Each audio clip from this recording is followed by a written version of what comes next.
Sugar Booger did a good job. Her butt was filthy because she sleeps basically in a board, not a roost. So, you know, her poo kind of has nowhere to go and she lays in it. Yeah, every night. So I had to wash her butt up. She's never had a bath before. And it's not perfect. I need to do it again. But we got all the big clumps out and everything, so it's a lot better. But watch this. She's so good.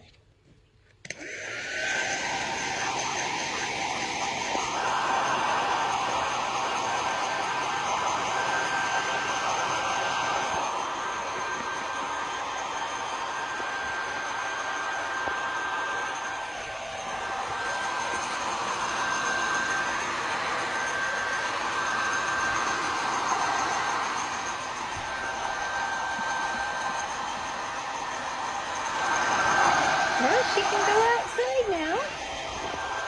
She's just being so good. Her being so good. Yeah.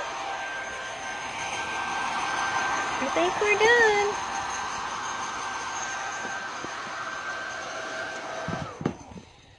What do you think, Sugar Booger? Do you feel better? Sugar, you ready to go back outside? The butt dry? Not too bad. Not too bad. It's a lot better than it did look. I don't know if you guys seen the video before, but she was terrible. Now she's clean. She's dry. And her can go back outside because hers dry, right? Her can go back outside because her has a dry butt. Her did so good. So proud of her.